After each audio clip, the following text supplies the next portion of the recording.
I know that you playing a 90-year-old is apparently not too far from your real life. I feel like I got to lean into a part of myself that maybe in another romantic comedy I wouldn't have.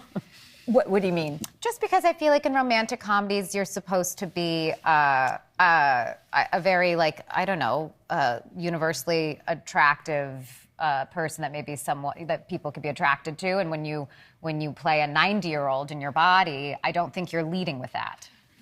You're not leading with the sexy. No, you don't have to lead with the sexy when you're playing 90. So I was just trying to like embody Ann Mira instead of, you know, her. I don't know, someone else that we. The Venus de Milo that you are, understood.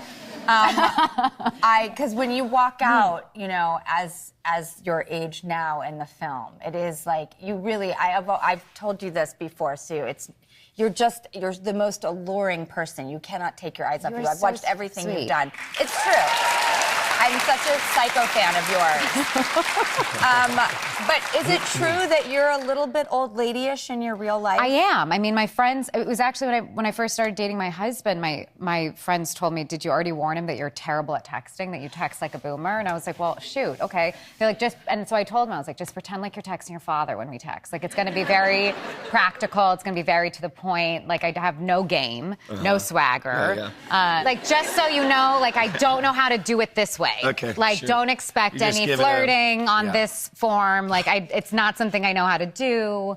There's like full sentences with a full stop and punctuation. And you don't know like the any anagrams. No, I don't either. Now, your grandparents actually. Yeah. I didn't know that you were so close to them. Yeah, for sure. My whole life. I'm lucky. My grandma had my mom at 16. Really? There's my mup. Oh my gosh. Is that on the red carpet for this film? That was a couple nights ago. People honestly think, I mean, out of my whole family tree, we do like look the most alike. And you were really close with your grandparents. Yeah, she's still around. My grandfather passed away right before, like a week or so before Christmas this last year. I'm sorry.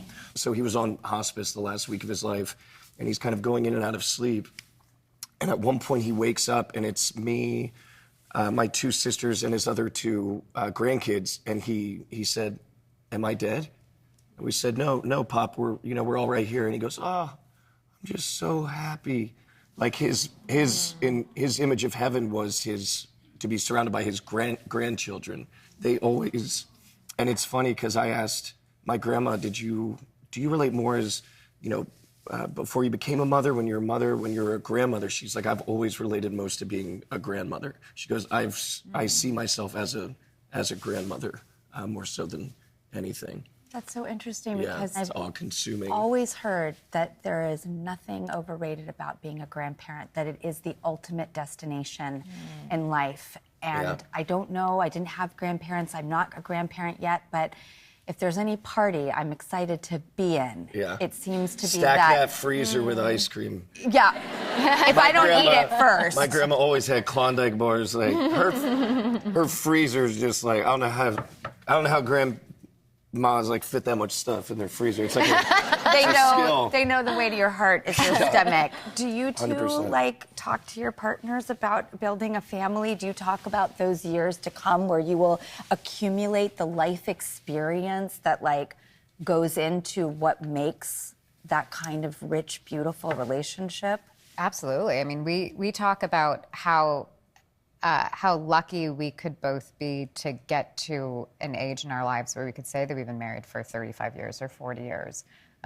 It's such a privilege to get to grow old. It's not a given. I only had one grandparent growing up, and you only can hope that that's in your cards. And to do that with someone by your side, I mean, that sounds like the greatest way to live and experience the world. I know. Especially someone who hopefully you adore.